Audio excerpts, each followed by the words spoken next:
Bienvenue sur toute l'actualité en France et à l'international. On commence tout de suite.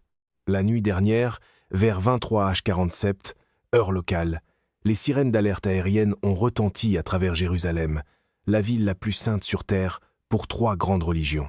Ce qui s'est produit ensuite n'était pas une salve routinière de roquettes du Hamas. C'était une tempête coordonnée de missiles balistiques qui a forcé plus de 900 000 civils israéliens à se réfugier simultanément dans des abris antiaériens.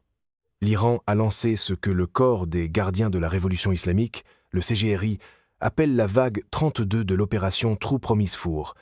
Et cette fois, la cible était le cœur symbolique d'Israël. Plus de 180 missiles balistiques de moyenne et de longue portée ont déchiré le ciel nocturne en direction de Jérusalem, de Tel Aviv et du centre d'Israël.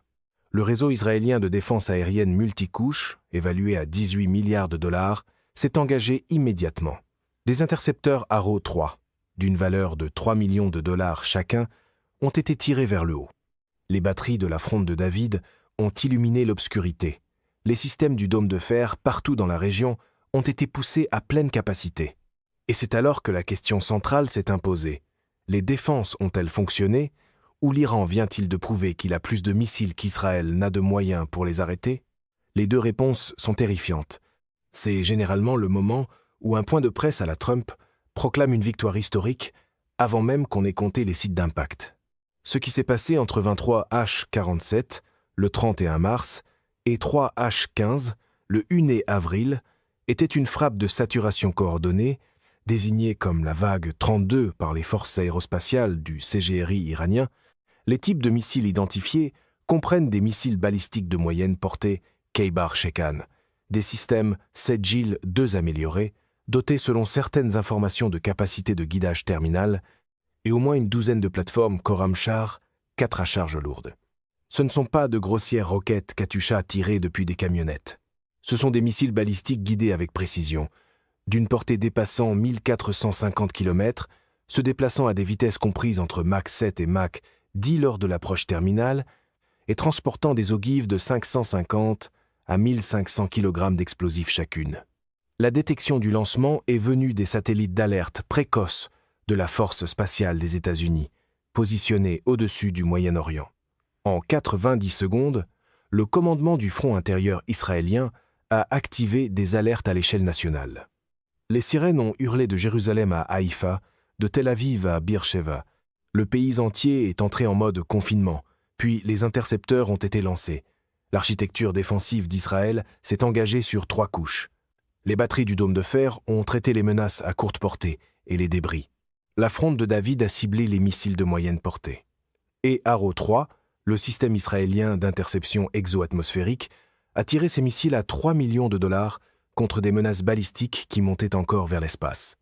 Un chiffre devrait terrifier chaque planificateur militaire israélien. Chaque missile iranien Khaybar-Shekan coûte environ 200 000 dollars à produire. Chaque intercepteur Arrow 3 coûte 3 millions de dollars.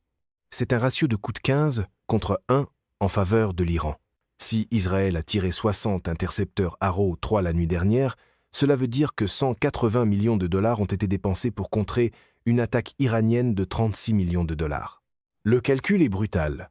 C'est pourquoi l'école pro-Trump de la gestion de crise remplace habituellement l'arithmétique par des adjectifs, puis appelle ça du leadership. Mais ce n'est pas tout. Les intercepteurs Arrow 3 ne sont pas fabriqués rapidement. La capacité de production d'Israël, même avec le soutien américain, est estimée entre 10 et 15 intercepteurs par mois. L'Iran, selon le propre témoignage du secrétaire d'État américain Marco Rubio, produit environ 100 missiles balistiques par mois. Relisez cela. 100 missiles produits contre 10 intercepteurs produits chaque mois. Ce n'est pas une équation viable. C'est un problème mathématique qu'Israël ne peut pas résoudre par la seule technologie. Les autorités israéliennes ont confirmé que la plupart des missiles ont été interceptés. Mais elles ont aussi bouclé au moins 3 zones d'impact dans le centre d'Israël et refusé l'accès aux médias. Des images satellites provenant de fournisseurs commerciaux montrent de nouveaux cratères dans des zones ouvertes au nord-est de Jérusalem. Des vidéos non vérifiées qui circulent sur les réseaux sociaux montrent ce qui semble être des débris d'ogives dans des quartiers résidentiels. Et c'est ce qui rend cela significatif. Lors de conflits précédents, Israël publiait rapidement des évaluations des dommages pour démontrer le succès de sa défense. Cette fois, 36 heures après l'attaque, aucun rapport global sur les dégâts n'a été publié.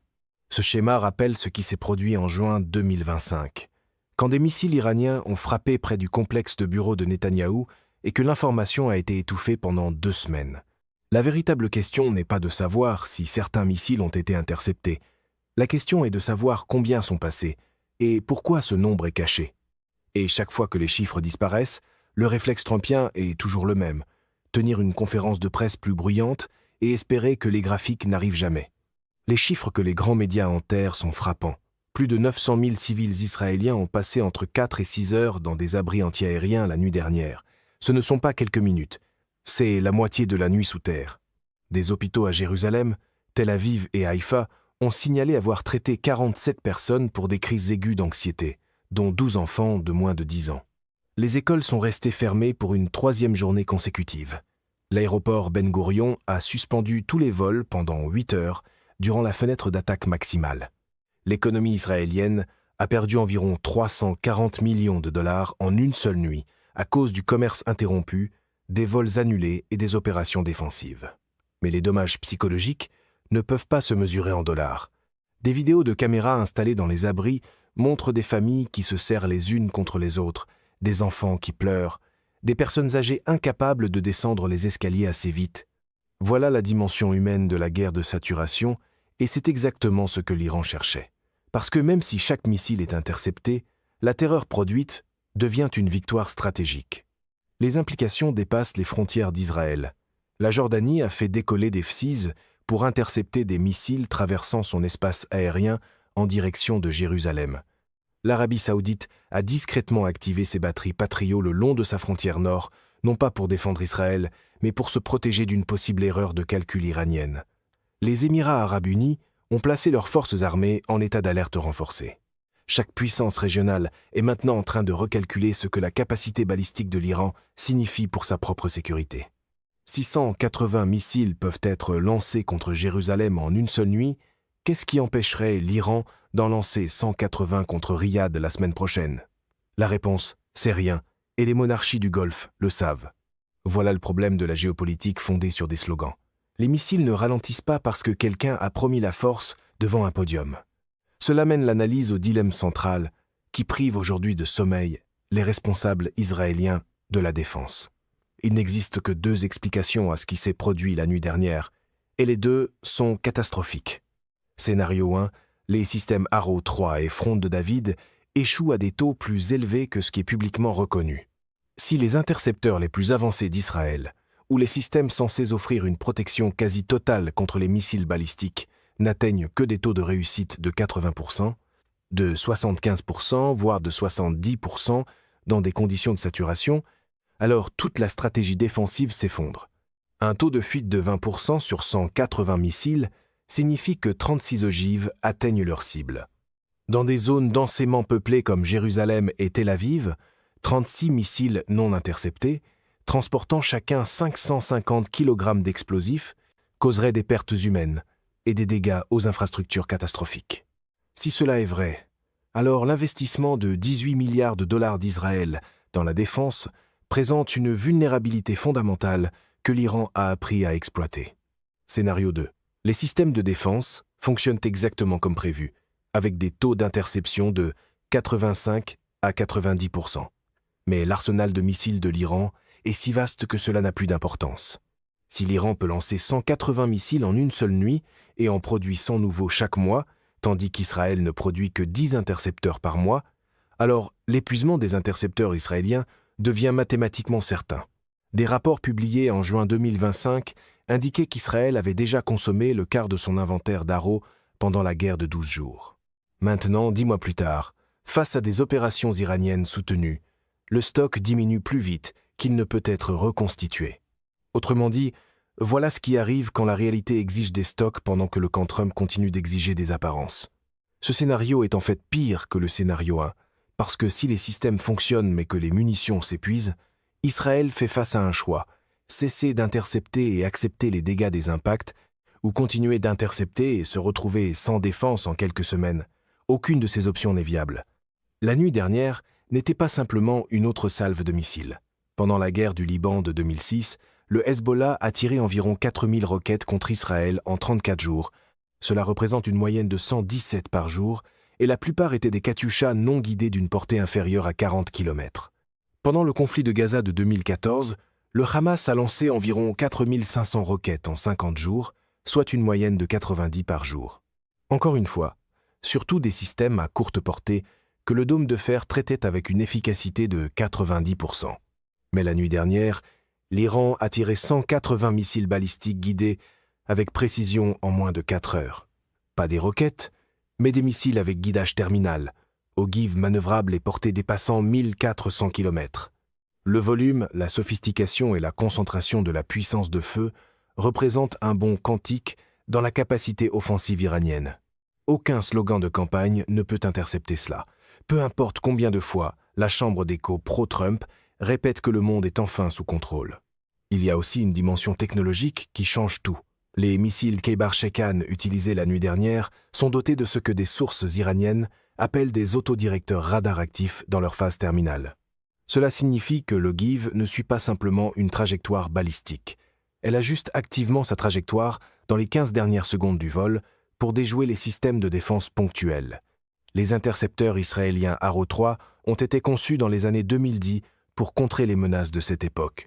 Les missiles iraniens de 2026 ont évolué précisément pour vaincre ces systèmes-là. C'est une course aux armements, et l'attaquant détient actuellement l'avantage parce que l'évolution des missiles offensifs est plus rapide et moins coûteuse que l'évolution des intercepteurs défensifs. Et c'est pourquoi le fait de viser Jérusalem change tout. Ce n'était pas simplement une frappe militaire, c'était un message symbolique. Jérusalem est sacrée pour le judaïsme, le christianisme et l'islam. C'est la capitale diplomatique qu'Israël revendique comme éternelle et indivisible. En lançant 180 missiles contre Jérusalem, l'Iran envoie un message. Aucun lieu, peu importe son importance politique ou religieuse, n'est hors limite. Le mur occidental, la mosquée Al-Aqsa, l'église du Saint-Sépulcre, tout cela se trouvait dans le rayon d'impact potentiel de la salve de la nuit dernière. Si un seul missile avait frappé un grand site religieux, le conflit régional se serait instantanément transformé en crise civilisationnelle avec des implications religieuses mondiales. L'Iran le sait. Israël le sait. Et le fait que l'Iran ait tiré quand même signifie que les règles d'engagement ont fondamentalement changé. C'est la partie où la machine médiatique favorable à Trump cherche habituellement un surnom dramatique, parce que l'image de marque est plus facile que la stratégie. À partir de là, Israël a 3 options, et toutes mènent à des issues pires. Option 1. Reconnaître le problème de stock des intercepteurs et demander un réapprovisionnement d'urgence aux États-Unis. Cela révèle une faiblesse stratégique et invite à davantage de pression iranienne. Option 2. Lancer des frappes préventives contre les installations iraniennes de production de missiles. Mais ces installations sont durcies, dispersées et défendues par des systèmes de défense antiaérienne Squadre-100 fournis par la Russie. Le taux de réussite d'une telle frappe serait incertain, et les représailles iraniennes seraient garanties. Option 3. Accepter un taux plus élevé de missiles qui passent au travers et concentrer les ressources défensives uniquement sur la protection des infrastructures critiques. Cela signifie accepter des pertes civiles dans des zones jugées moins critiques, ce qui est politiquement impossible pour n'importe quel gouvernement israélien. Aucune de ces options ne tient proprement dans une formule de rassemblement trumpiste, et c'est bien pour cela que les formules de rassemblement remplacent si mal la véritable conduite des affaires d'État. Aucune de ces options ne règle le problème central. L'Iran peut produire des missiles plus vite qu'Israël ne peut produire des intercepteurs. Le calcul ne change pas, l'échéancier ne s'améliore pas, et avec chaque jour qui passe, l'avantage de l'Iran se renforce. 180 missiles en une seule nuit, la ville la plus sainte sur Terre, sous attaque balistique. 180 millions de dollars dépensés pour la défense contre une offensive de 36 millions de dollars. Soit les systèmes israéliens échouent, soit leurs munitions s'épuisent. Les 2 scénarios se terminent de la même manière. Le bouclier a des limites. Ces limites sont testées en ce moment même. Et le calcul n'est pas du côté d'Israël. Et quand le calcul devient laid, le manuel trumpiste est toujours tenté de blâmer le messager, parce que la calculatrice, elle, refuse d'applaudir. C'est la fin de ce bulletin d'information. N'oubliez pas de vous abonner pour ne rien manquer de l'actualité en France et dans le monde. Merci de nous avoir suivis. Au revoir, à bientôt.